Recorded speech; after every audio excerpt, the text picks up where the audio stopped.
केंद्र सरकारच्या महत्त्वाच्या प्रकल्पाला आता राजकीय अडथळा निर्माण झाल्याची चर्चा सुरू झाली आहे। आयुष्यमान भारत योजनेअंतर्गत पुण्यात मेट्रोपॉलिटन सर्व्हेलन्स युनिट उभारण्याचा निर्णय केंद्र सरकारने घेतला होता। साथीच्या रोगांवर नियंत्रण ठेवण्यासाठी हा नियंत्रण कक्ष उभारण्यात येणार होता। या प्रकल्पासाठी राज्यातील मुंबई, नागपूर आणि पुणे या 3 शहरांची निवड करण्यात आली आहे। पुण्यात हा नियंत्रण कक्ष शहराच्या मध्यभागी असावा म्हणून कुंभारवाडा येथील कैलासवासी तुकाराम हरिभाऊ जावळे भवन येथे जागा निश्चित करण्यात आली होती। या प्रकल्पासाठी सुमारे 8 कोटी रुपयांचा निधी मंजूर करण्यात आला असून सध्या या युनिटसाठी 16 कर्मचारी काम करत आहेत।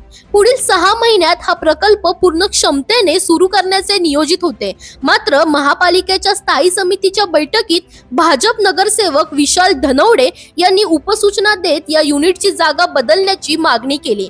प्रशासनाने हा केंद्र सरकारचा प्रकल्प असून वेळेत काम न झाल्यास निधी परत जाऊ शकतो अशी माहिती दिली होती। तरीही जागा बदलण्याचा निर्णय घेण्यात आला। स्थायी समिती अध्यक्ष श्रीनाथ भीमाले यांनी जावळे भवन येथे क्षेत्रीय कार्यालय सुरू होणार असल्याने हे युनिट अन्य ठिकाणी हलवण्याचा निर्णय घेतल्याचे सांगितले आहे।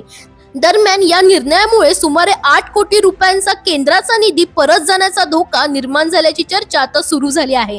दरम्यान तुम्हाला अशाच पॉलिटिक्स रिलेटेड अपडेट्स हवे असतील तर इंडिया लीडरला फॉलो करायला विसरू नका।